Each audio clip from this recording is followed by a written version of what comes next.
Welcome back to the deep dive. Today we are undertaking a journey into maybe the most ambitious information storage system ever conceived, something that exists, if you buy the premise, completely beyond time and space, the Akashic Records. Now, if you've heard the term, you probably know it's heady stuff. We're talking about this metaphysical compendium, sometimes called the Cosmic Library, maybe the Divine Archive. It supposedly contains the complete history, the entire history, past, present, and even the potential future of literally all universal events. Every thought, every word, emotion, every single entity. It's supposed to be the ultimate record of everything that's ever been, and, well, everything that potentially could be. So our mission today is a real deep dive into the source material. We want to trace this incredibly complex concept. We'll follow its path from its, ancient, pretty humble etymological roots, then see how it got picked up by 19th century Western esoteric movements. And finally, we'll analyze its highly sophisticated and frankly commodified application in modern spiritual wellness today. We've got a pretty comprehensive stack of sources covering its very contested history, its claimed content, the really specific methods people say you need to access it, and of course, a necessary critical analysis of all these claims. We're aiming for the full story, the whole mystery. And it really is a story of radical intellectual transformation. I mean, what we call the Akashic Records today, it's deeply syncretic. It requires some careful separation, doesn't it? Absolutely. We have to be, meticulous about separating the modern, quite concrete metaphysical belief, this whole idea of a cosmic supercomputer, from its ancient Sanskrit root, which meant something entirely different. The main narrative arc we're going to explore, it really shows this profound conceptual migration. How a simple Sanskrit word, one that just meant space or maybe ether, was kind of seized upon by 19th century Western esotericism, and then it was radically redefined, transformed into this concrete, readable archive of memory, complete with, a formalized access system and everything. And what seems crucial right from the get-go, as our sources really highlight, is that the records are almost never presented as just some passive storage facility like a cosmic hard drive or something. They're supposed to be far more dynamic than that. Absolutely, that's key. The enduring power of the modern concept, I think, lies in this duality.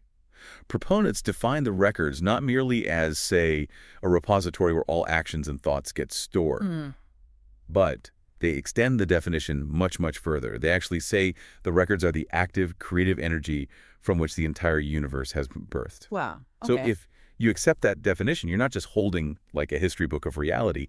You are, theoretically at least, accessing the original operating system of reality itself, a system that's supposedly still actively scripting the future. Okay. Let's try and unpack this modern definition then, starting with the structure and the content as it was formalized by movements like theosophy and then later anthroposophy. If this is the ethereal library, what are its claimed boundaries? What's supposed to be in there? Well, within those specific esoteric frameworks, the records are said to encompass truly everything. I mean, really everything. We're talking about all universal events, all thoughts, all words, emotions, intentions, across all planes of existence. It extends far beyond just the human realm. Right. And this data, it's non-physical. It's supposedly encoded on what's often called a non-physical plane of existence, which early theosophists typically identified specifically as the mental plane, the plane of pure thought. The mental plane. Yeah, so it's the totality of existence, supposedly existing simultaneously in the past, present, and all potential futures. It's a huge concept. What I find really fascinating, looking through the sources, is this constant effort to keep the metaphor current. The way the records are described seems to consistently mirror whatever technology we, as humans, saw as the most advanced way to store information at the time. That's a key piece, isn't it? It's part of the, well, marketing genius inherent in the concept's longevity. The language always evolves to maintain contemporary relevance. Think about the late 19th and early 20th century. Photography was totally cutting edge for recording reality then. Right, the latest tech. Exactly. So theosophists like Alfred Percy Sinnett and later C.W. Leadbeater, they describe the records as an immense photographic film, or sometimes indestructible tablets of the astral light that permanently registered all desires and earth experiences. A perfect mirror of the recording tech of that era. Okay, then we jump forward, say, mid-20th century, and Edgar Cayce comes along and brings it into the American mainstream. The language shifted dramatically then, didn't it? Oh, absolutely. Cayce was operating in an era of rapidly developing computing and information science. He didn't talk about photographic plates anymore. No. He famously started calling it the universe's supercomputer system. And that immediately lent the concept this sense of like efficiency and systematic organization. It made it sound less like abstract mysticism and more like some kind of cosmic database. And today, in the last, say, 20 years or so, the shift seems to have gone fully digital and maybe even more abstract. Totally. Today, the records are almost universally compared to the cloud, or maybe a giant energetic data system, or even a cosmic internet. The cloud metaphor seems especially popular. It's incredibly popular, yeah, because it aligns perfectly with the core claims of non-locality. It exists everywhere and nowhere at once. It's infinitely expandable, supposedly, and it's accessible remotely by anyone with the right login protocol or, the right spiritual frequency. So this persistent evolutionary effort, updating the archive's description from like a film reel all the way to the cloud, it's vital to maintaining its plausibility across different generations. Okay, we established earlier that the concept is meant to be dynamic, not passive. This idea that the records themselves might possess consciousness. Can we dig into that a bit more? That seems like a major claim. Yes, some schools of thought definitely go beyond just data storage. They suggest the records are the actual stream of pure consciousness itself, kind of like the fabric of the universe, and therefore they are inherently conscious. So accessing them isn't just reading, it's interacting. Exactly. Accessing them is portrayed more like intervening in the creative process of the cosmos itself. The records are seen as constantly receiving input, processing potential outcomes, and sort of guiding the flow of evolutionary energy.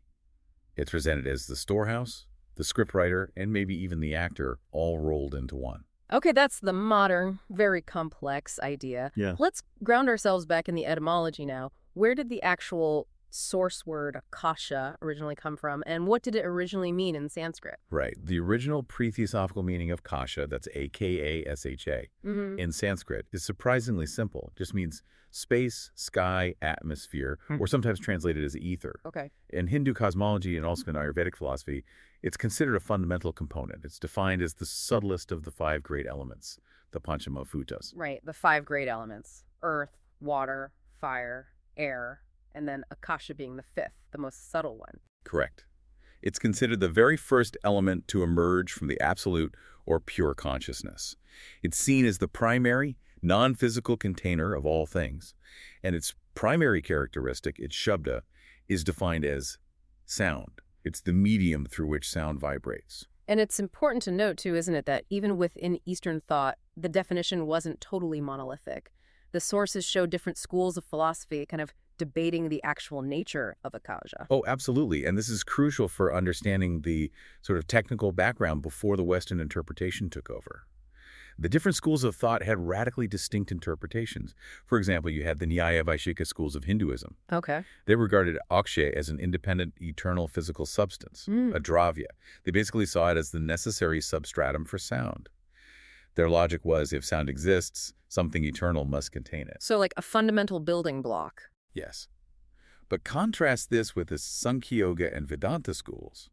They viewed Akasha completely differently, not as an eternal substance, but as an evolute, meaning it was derived or evolved from a more primary, unmanifest substance, often called prakriti. Ah, okay. So in this view, it's not the fundamental container, it's more like a manifestation of something deeper. That's a huge philosophical difference right there. Is it the foundational stuff or just a byproduct of the foundational stuff? It really is. And later systems refine this even further.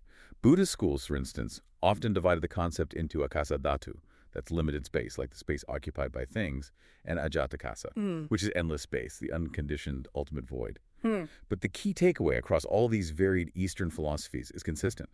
Akasha means space or ether. And in absolutely none of the original texts does it mean a memory compendium. And that right there, that's the radical shift we need to just keep underscoring, isn't it?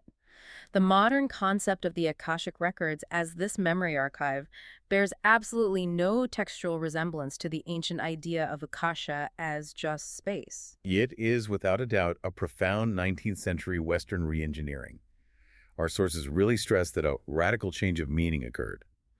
When theosophists, operating in this climate ripe for esoteric synthesis, basically took great liberties with the term, they injected a meaning into it had not possessed before. So how did they make that leap? How did space become memory storage? What was the specific bridge, the intellectual justification that theosophists used for this, well, monumental conceptual jump? The bridge was really the scientific and occult zeitgeist of the 19th century. Specifically, this widespread belief in a universal, all-pervading medium called the ether. Ah, the luminiferous ether. Exactly. At the time, physicists theorized its existence to explain how light traveled through a vacuum, and occultists similarly believed in something called the astral light, an invisible, subtle medium that permeated everything. Okay, so parallel ideas. Right.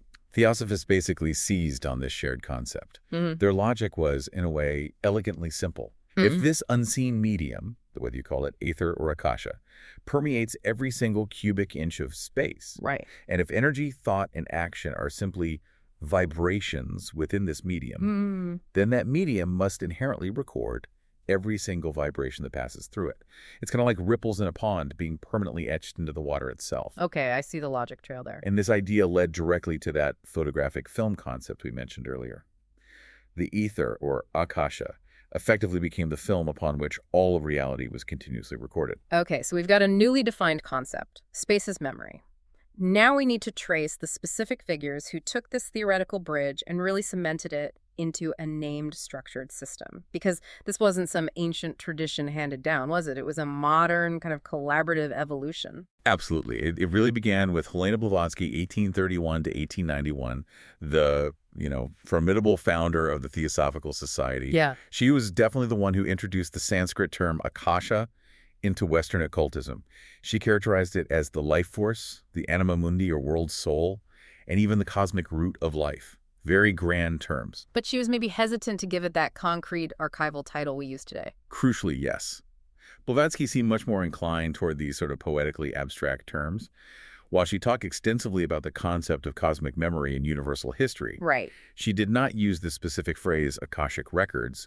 She preferred more evocative terms like the indestructible tablets of the astral light or maybe the scrolls of time. Interesting. This really demonstrates that the initial concept was still quite fluid, definitely more mystical than systematic at that point. So Blavatsky gave us the word akasha and the general idea of cosmic memory being tied to it.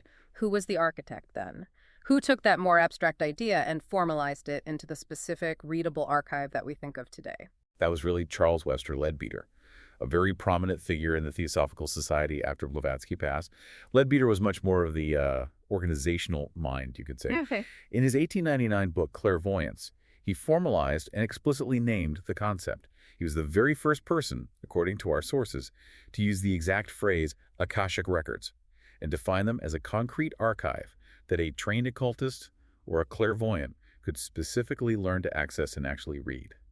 That transition feels monumental. It moves the concept from being this sort of nebulous poetic belief, something you maybe intuitively sense, to a concrete, named, indexed, and crucially accessible archive that requires a specific skill set to use. Exactly.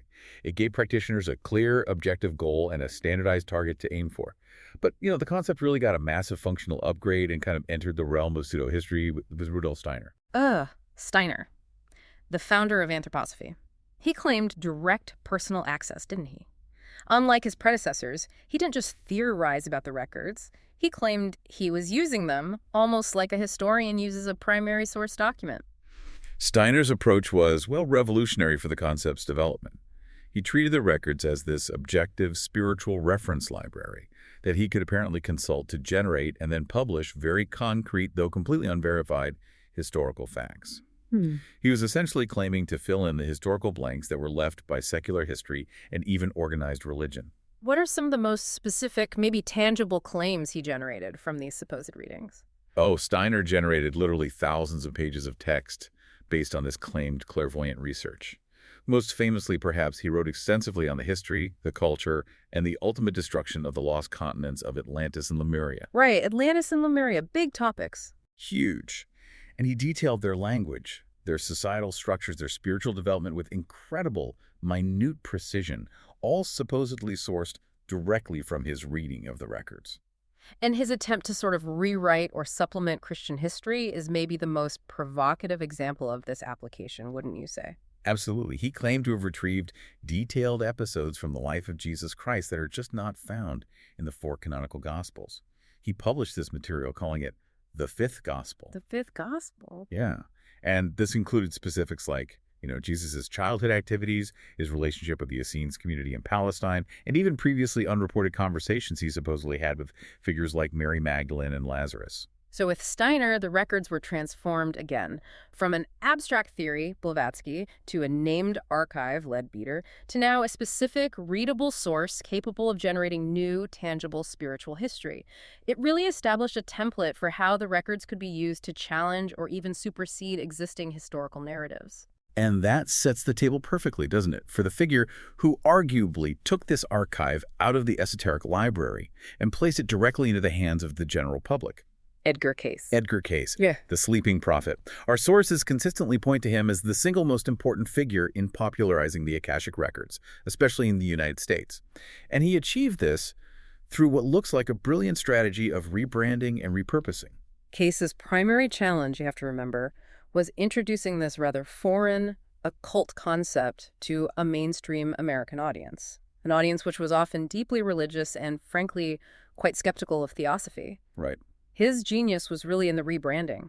He explicitly and repeatedly equated the esoteric Akashic Records with the much more familiar biblically sanctioned concepts of the Book of Life and the Book of High Remembrances. That link is incredibly potent, isn't it? It completely bypasses the need for the listener to accept the whole theosophical framework and connects directly to a recognized, spiritually authoritative ledger that many people already believed in. Precisely. When he was asked directly what the Book of Life was, Cayce provided the perfect personalized definition. He said, "The record that the individual entity itself writes upon the skein of time and space." He framed it as a kind of divine accounting system, rather than some cryptic occult text. And that lent it immediate spiritual authority and mainstream legitimacy. Okay, so that was a rebranding. The second strategic move was changing the application, right? Steiner was the esoteric historian. Cayce became the therapeutic diagnostician. He fundamentally shifted the purpose, moved it away from researching lost continents and squarely onto resolving personal suffering. Cayce delivered over 14,300 documented readings while in a self-induced trance state. 14,000. Yeah, a huge number.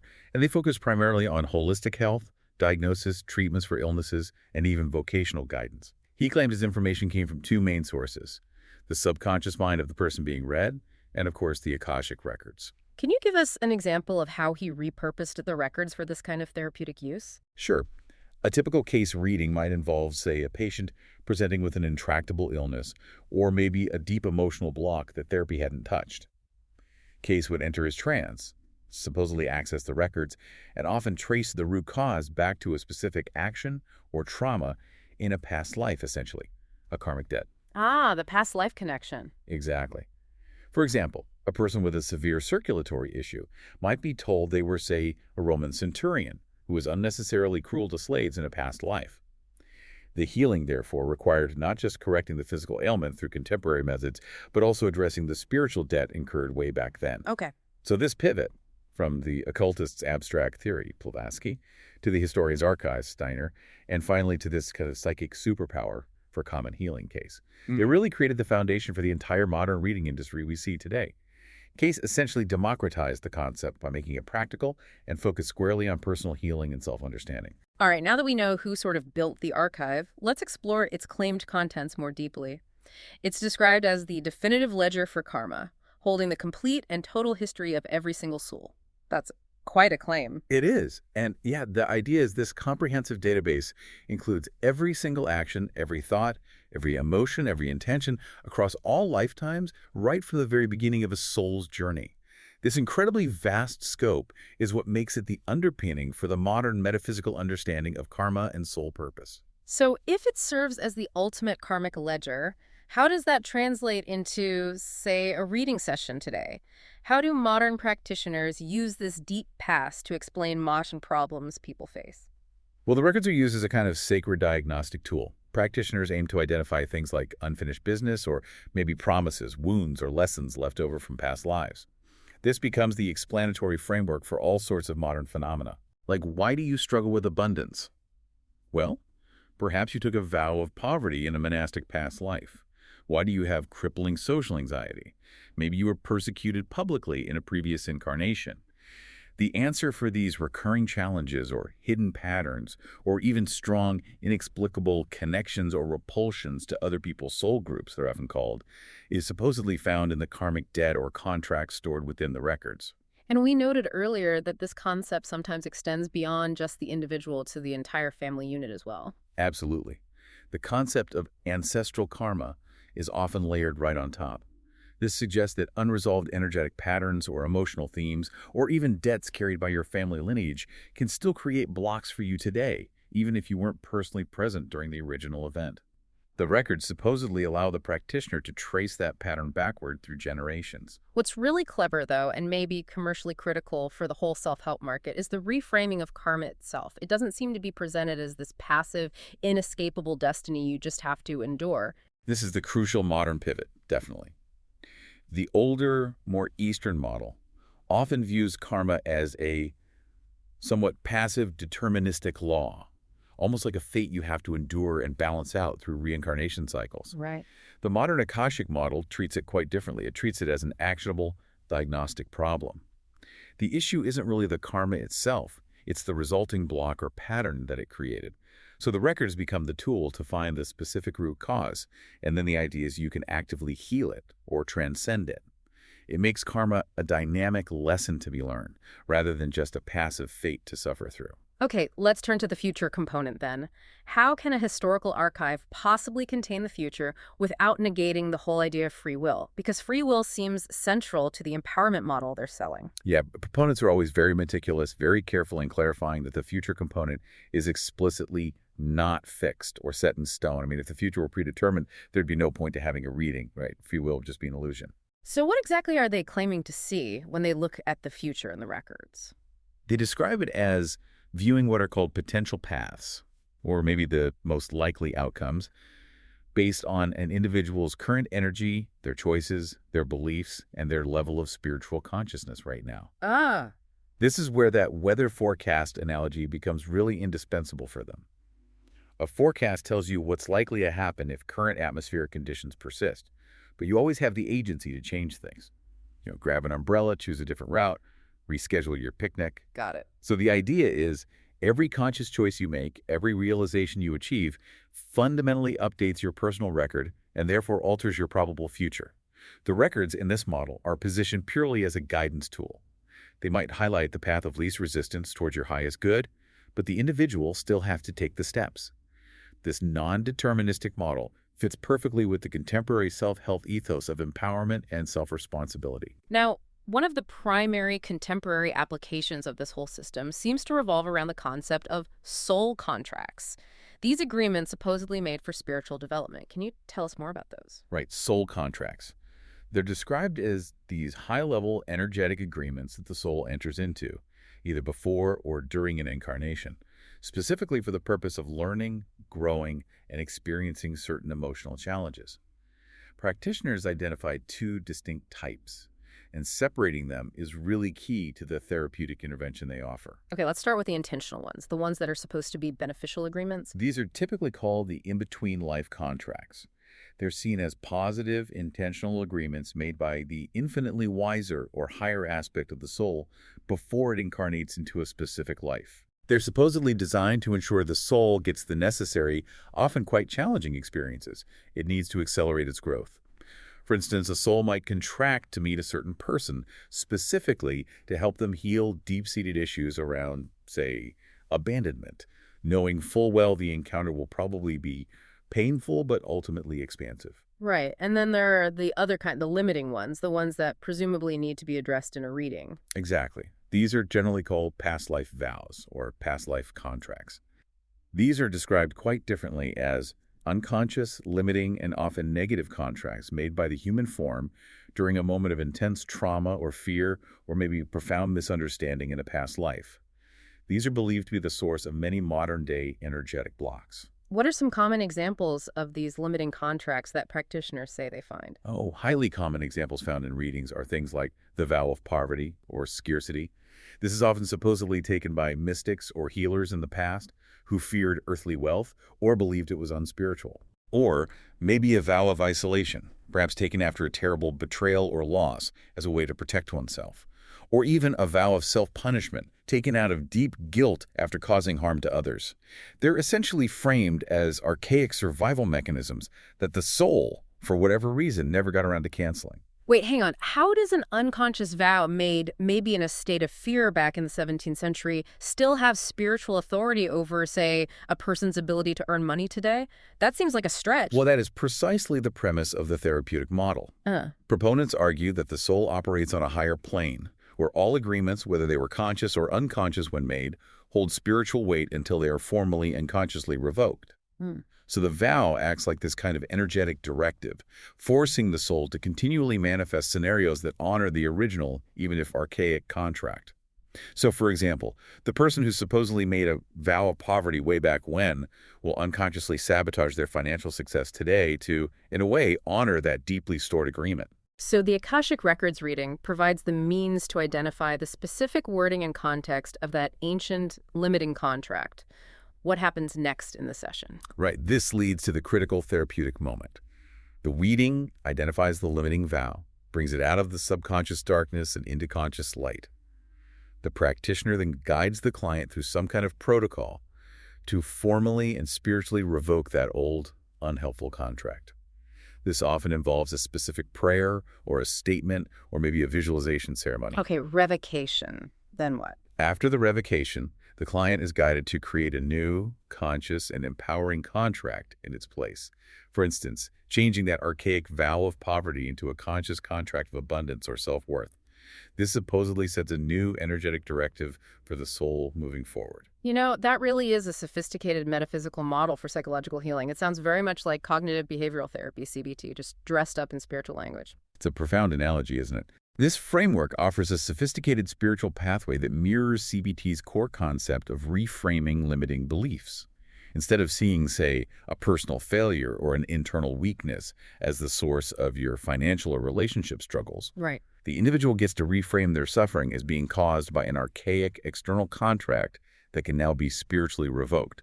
It offers a structured, often dramatic, and very actionable path to healing that cleverly avoids self-blame and focuses purely on transcendence and self-mastery. It's quite appealing. Okay, so once Case sort of democratized the archive, the focus shifted almost entirely to access, didn't it?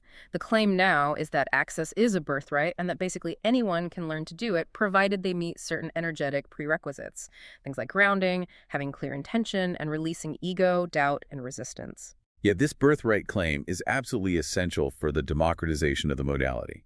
It effectively moves the records out of the exclusive realm of the naturally gifted psychic or the highly trained occultist. However, to make this birthright actually actionable for the average person, the process had to be, well, processized. It needed to be broken down into specific teachable technologies or methods. And the most famous, most structured, and probably most replicable method for accessing this supposed cosmic internet is the pathway prayer process. Can you tell us about this specific technology? The pathway prayer process, which was really popularized by the teacher Linda Howe, is a very structured two-part technology. It consists of a formal opening prayer and then a formal closing prayer.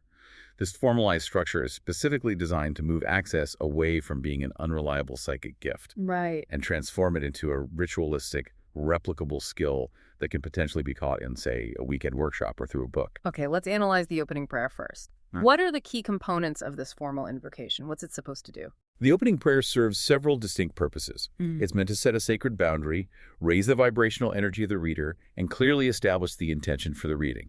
It's usually a formal invocation, often spoken aloud. It specifically calls upon the forces of light, and then the lords of the Akashic Records, who are considered the sort of keepers or librarians of the archive, and also the individual's own masters, teachers, and loved ones. Their spiritual support team, essentially. Okay. And it explicitly asks for protection from all forms of self-centeredness, which reinforces the idea that this is a sacred spiritual endeavor that must be free of ego interference. It requests the ability to know the truth, but specifically for our highest good. And what about that fascinating detail about identity, the mandatory use of the current legal name? Why is that specific piece required? Yes. That is the ultimate protocol detail, isn't it? And it really reflects the modern framing of the records as this precisely indexed database.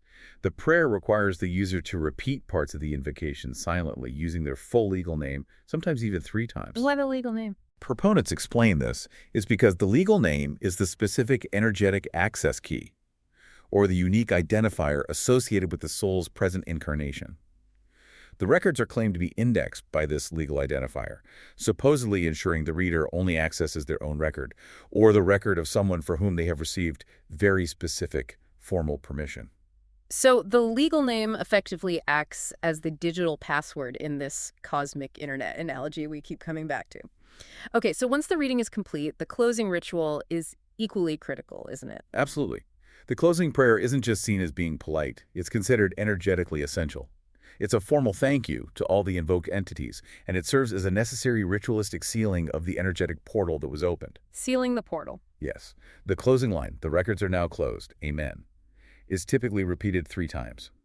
This serves as a powerful energetic finalization, supposedly ensuring the reader doesn't remain energetically tethered to the archive or stuck in the altered state of consciousness. The genius of this processizing, as you called it, is really clear. It transformed access from what might have been a mystical, maybe unreliable personal experience into a scalable, marketable, and teachable skill.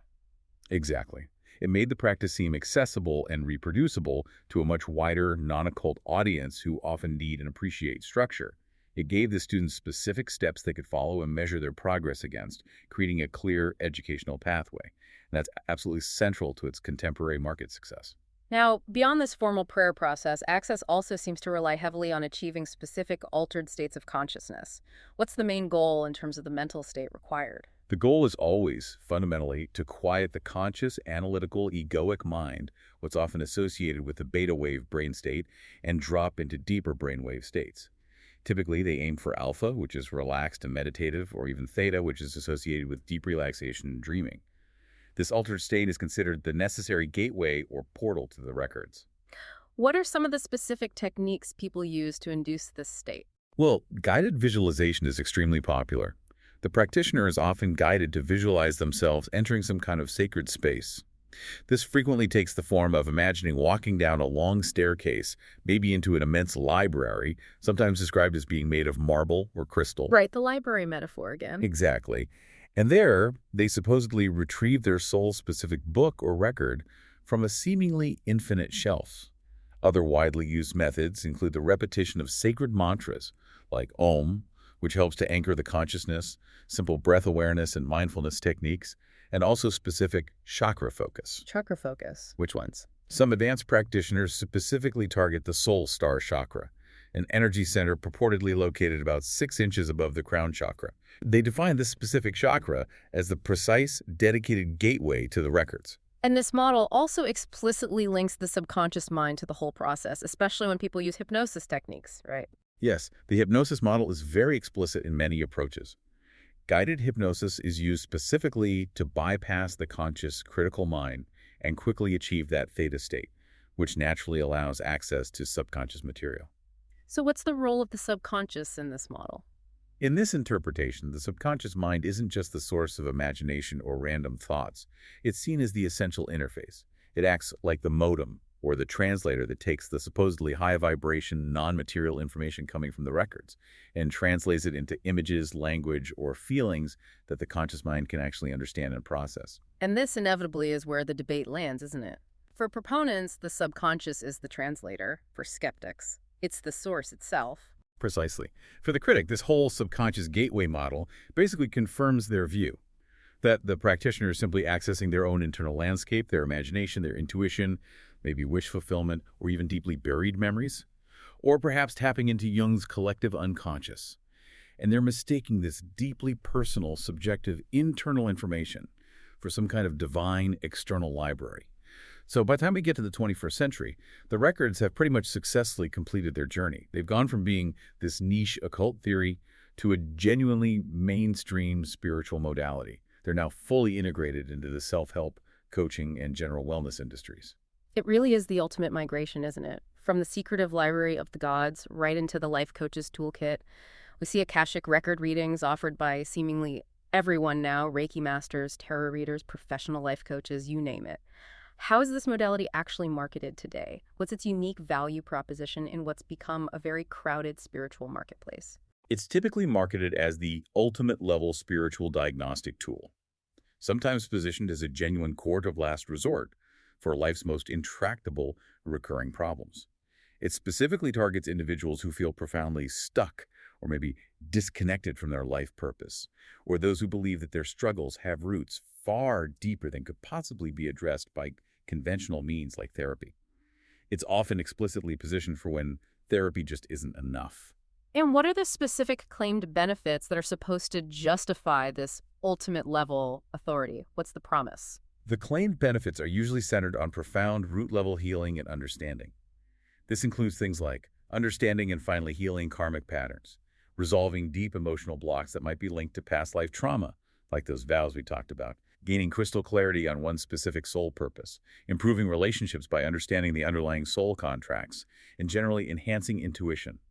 The promise is often nothing less than radical transformation through accessing ultimate personalized truth. But why is this considered a higher authority than, say, getting a detailed astrological chart done or just going to standard psychotherapy? What makes it ultimate?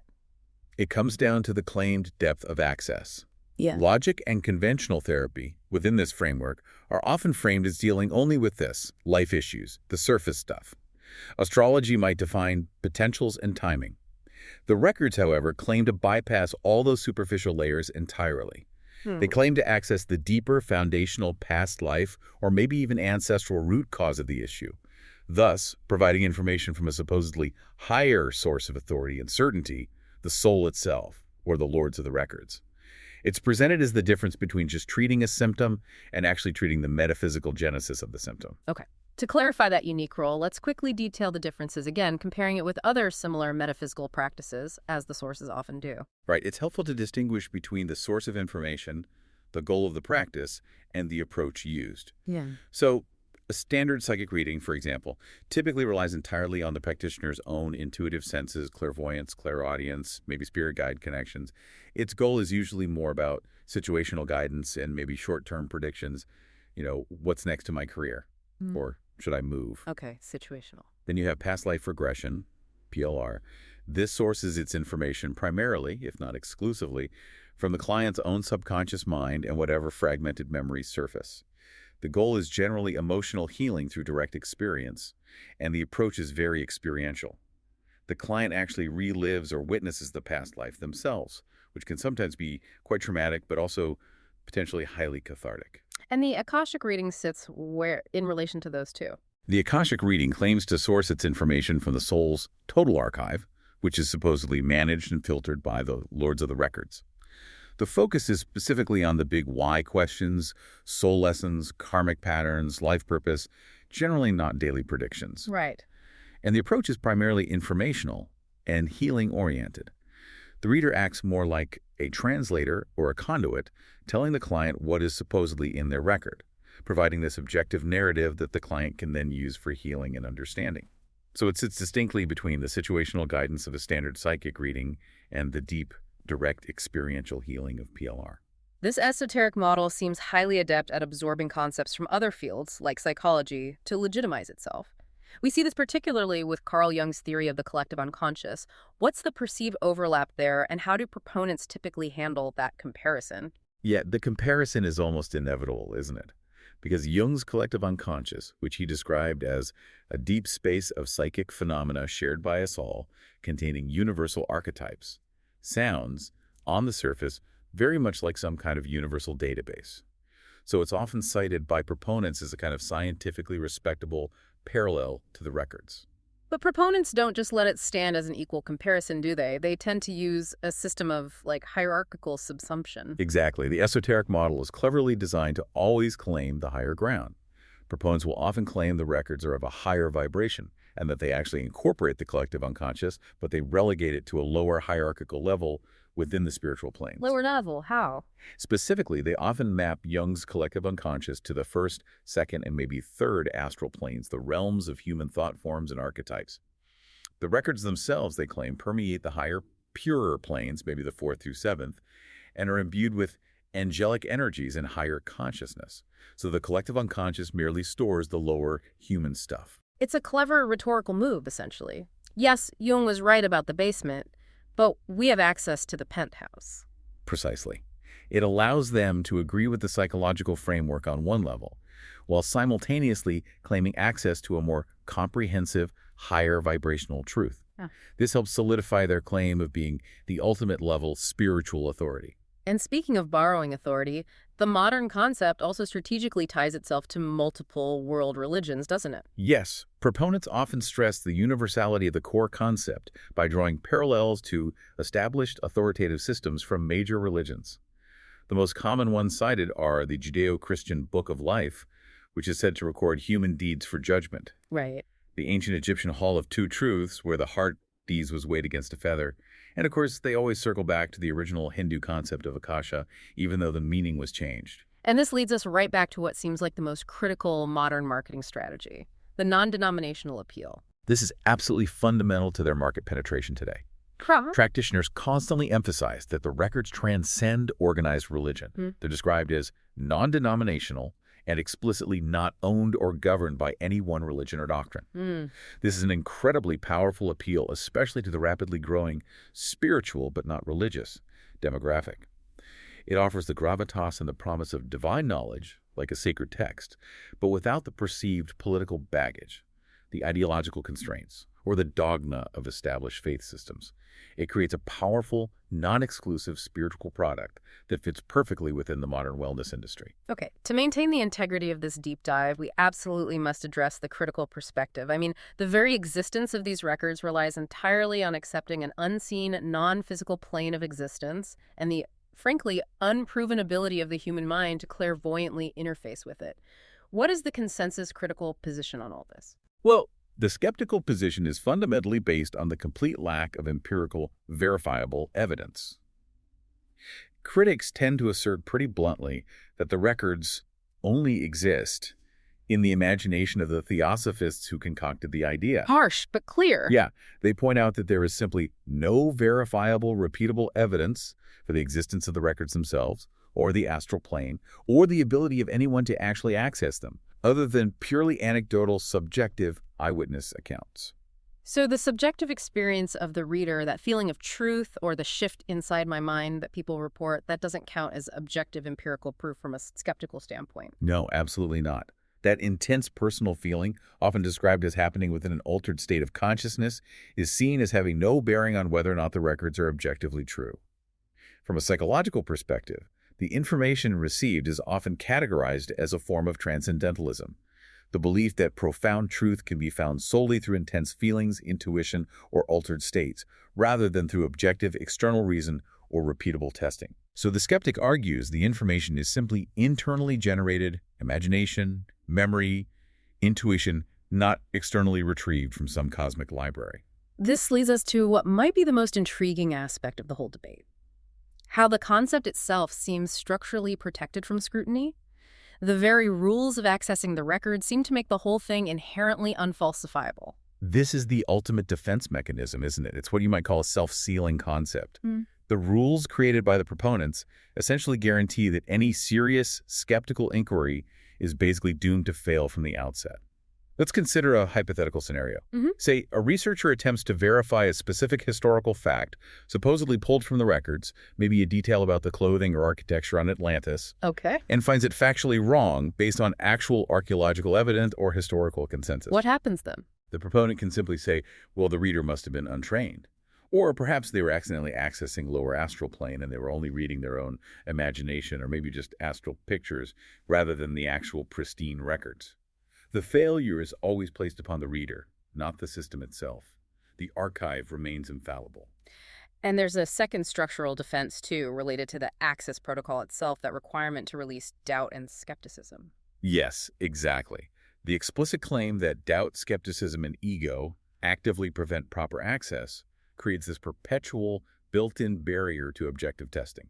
It means that any attempt by a controlled, skeptical scientific experiment to validate the information is guaranteed to fail by the concept's own definition. Because the necessary condition for rigorous experiments, skepticism, and critical inquiry is also the very condition that supposedly blocks a required result. Precisely. The system cannot be proven wrong because the mechanism required for objective proof, skepticism, is defined as the thing that prevents proof from occurring. It requires faith to work, essentially. Okay.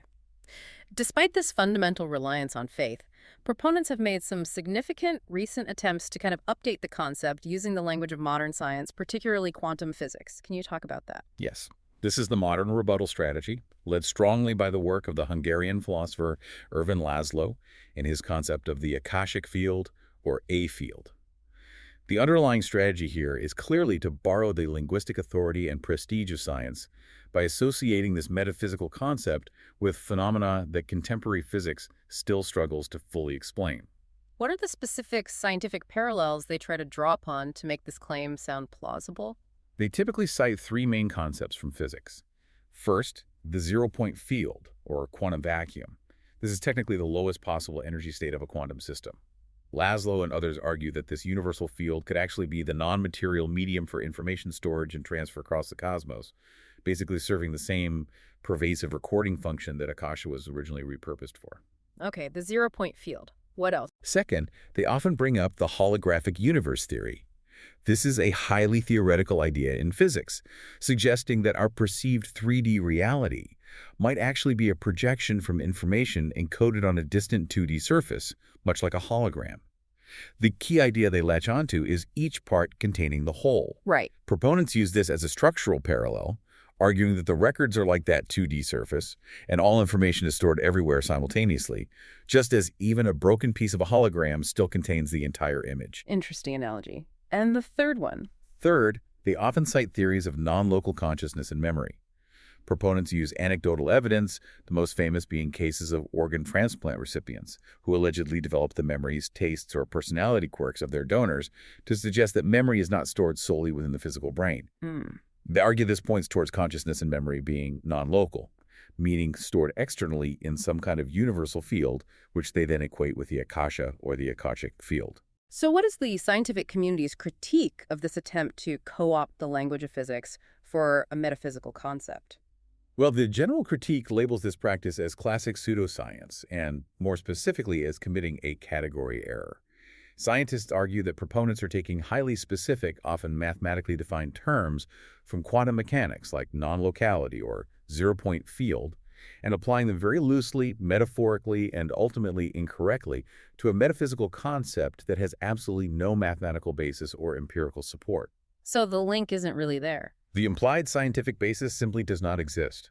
Our sources clearly indicate that previous attempts to link the concept of kosha directly to modern physics were effectively abandoned by the scientific community, precisely because they lacked both a clear, falsifiable definition and, crucially, any evidence whatsoever to support the proposed energy-to-information translation mechanism. The scientific veneer appears to be primarily rhetorical, not empirical. Okay, so despite the deep metaphysical arguments and the scientific skepticism, the concept itself is clearly potent. It seems to have successfully leaked out from spiritual workshops and into mainstream popular culture, where it functions as a pretty flexible and recognizable narrative device. Oh, its cultural potency is undeniable at this point.